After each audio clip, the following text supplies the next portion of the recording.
Hey babes, so I have been experimenting with making doll shoes for the last couple days. I got some failures to show you because, this was attempt number one. Not the worst thing, but it didn't look the way I wanted it to. I was going for just a two-part pattern on this one that looked kind of like this and this, except with the taller back. Yeah, it didn't work. But that is fun to try. And then this one was my second pattern, which is almost exactly what I ended up with. It just needed some tweaking. And I mean, I had at one point thought about trying this, but when I set it up against the thing instead of this, when I set it up against the doll, it was like that's not gonna work. But yeah, so then I wound up with this and this, which was a slightly different shape at the time, and then this one, which, so I had this originally, and then I extended the top up and like clipped that around there because I didn't need this to go down that far. And then when I made this one, I just cut this curved part off here because I didn't need the point. And then when I actually made that one, here, I'll show you them on the doll. Look, it's shoes. There's a sole piece, but that didn't change. I just traced the bottom of her foot, and it made it a little bit bigger. But look, it's a shoe. Isn't it cute? And so then I made a proper sketch of my pattern. Woo! You can't see that. It's upside down. I mean, it's sideways and everything also, but yeah, so I've got all my parts on there, and I made myself some notes on how to make them, so if I want to make more shoes in the future, I can. And look, it goes right on her foot. Whoop! It's perfect. I was very excited. Also, look at this doll clo outfit that I made you. Ah, she's got paper in her hair. This is my rainbow high doll that I got at the thrift store to use as a trying things on doll. She's got a little vest.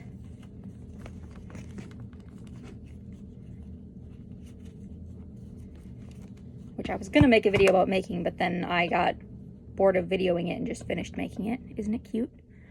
And then a little summer dress underneath it. It's got little straps in the back, which is very cute. And then, because why not, I'm just going to show you some of the other outfits that I made for this doll, that I will eventually get to you somehow for your dolls. But why not get a little preview? Okay, let's get her arranged. All right, here she is in her little bow-covered Lolita dress. I can't do the chaos that is required in like a Decora look, but I can do a Lolita look because my brain is willing to do that. But look how cute she is. She's got little bows all over her. Here's the next one. Isn't it cute? It's got a little music note band around the bottom. Oh my goodness, it's so cute. This is one of my favorite doll clothes I've ever made. So this one is a little jumpsuit with a little cardigan over the top of it. It's super cute. And then here's what the jumpsuit looks like on its own. Look at how cute she is. It's got little crossed straps in the back, little fringies at the bottom. Here's this outfit. It's a little t-shirt and some shorts. And then t-shirt's got these things, and so when you wear them together, it looks a little bit like she's wearing suspenders, which is cute. And look, there's butt pockets on her shorts. Here's the next one. It's a little maxi dress. It's so cute. I did little tiny bias binding around the sleeves. I don't know if you've ever done bias binding on a teeny tiny doll clo, but it is a giant pain in the butt because it's so small. But it came out super cute, so I'm very happy about it. And then I used up some of my green trim and did a little bunching thing right there. That's what it looks like on the back. This one's super cute. This one is also one of my favorites. And then I have, I mean, this didn't strictly speaking go with this, but I had all these round orange spots that I had initially cut out to put on a different thing I was sewing. It was like one of my Halloween costumes. And I ended up with a bunch of extra ones, and then I was like, I don't know what I'm gonna do with these. And then I found them while I was making doll clothes. I'm like, you know what? I can make something out of that. And then I did. So this is what this one looks like. It's got a little turned collar, and then it's got little spots on it, and some gold trim, and then she can just wear it like a little cape. It's very cute. And it's got little, I sewed 2 of the things over, the circles over to form the armholes. That was pretty fun. And then the last thing I have to show you is, I was very bored one day, and I had an empty bag from Bit-O-Honeys next to me, and I was like, I don't know if it's possible to make doll clothing out of plastic candy bags. I mean, some of them are the wrong texture, but the Bit-O-Honey bag was like a little bit vinyl-y, and I know people sew things out of vinyl, and so I was like, you know what? Let's see if I can make a raincoat for a doll out of this little vinyl packaging. And then I did. I wouldn't use like the really plasticky ones, like the crinkle plastic ones. I think that would just split. Anything that when you start pulling it, like it started cutting and then you pull and it splits really easily, I wouldn't recommend this with, because I don't think it would work with a hill of beans. I think your plastic would just pull apart on you. But the kind that you have when you pull, it like stretches as you try to tear it open, that kind I think will work. That's what kind of packaging this Bit-O-Honey wrapper is. But look, I made her a little raincoat out of it. Look, it's got Righty on the shoulder. It says, a little chew to get you through, and then part of the nutrition label. And then this one has a Bit-O-Honey down the sleeve. And there was a big bumblebee on it, so I put that on the back because it was a big open space. And this just has part of the Bit-O-Honey words on it. And then this one, I made a little hat out of. I initially wanted to put a hood on this, but with the way I had opened the bag, there wasn't enough room. And then I made a little hat instead. And look, it says, no artificial colors or flavors, low fat and gluten-free on the bill. But look how cute it is.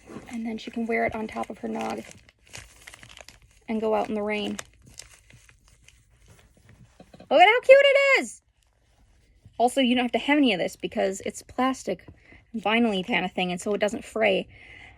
But anyway, yeah, I was very excited, and it was super cute, and yeah, it worked well. I sewed it together. I thought about gluing it, but I didn't feel like getting out my hot glue or waiting for other glues to dry. And so it's literally just sewn like a regular thing on the inside, with just like stitches and stuff, which worked just fine. I didn't use pins to hold things together as I went along. I just marked where I wanted things to line up. And then as I, like on either side, like registration marks, like you would do with like foam. And then as I sewed along, I just made sure anything that needed to get like tucked, got tucked as I went to make sure those things, marks lined up. But if I put pins through this, I would have ended up with permanent holes, and I didn't want permanent holes and just random spots on here. But yeah, this is a little raincoat. And then I have a roll of like stick-on Velcro circles that I got for the Lord of the Rings party that we threw Mila. And so I just used some of those to Velcro it together in the front because I had them, and then I didn't have to try to sew on anything, and then also I didn't have to waste like actual snaps or anything on a piece of plastic from a bag. But isn't it cute? Anyway, those are the doll clothes that I have finished right now that eventually will find their way to you. They're just not there yet. So that's pretty exciting. Oh, and also, before I forget to mention, remember those doll clothes patterns that I sent home with you? I don't know if you use them or not, but everything that I made in here, except for the hat, this orange thing, and then the little cardigan, I made using those patterns that I sent home with you. My pants pattern, and then if you want to make shorts out of it, you just fold them up shorter. You can make shorts out of it. And then this is the sleeve. Again, you want to make shorter sleeves, just shorten the sleeves. If you want to make poofs, you just make this middle part higher like that, and it'll make a poof in the top of the sleeve. This is the shirt pattern. This is the back of the shirt. This is the front of the shirt. And then this makes a circle skirt, or you can just make a rectangle and like gather at the top. That makes an excellent skirt also. So you can use these to make yourself doll clothes. And if you don't know how to use patterns, which is entirely possible because I don't know if anyone's ever taught you, or if you can just intuit your way through it, which you might be able to, let me know and I can show you how to use them.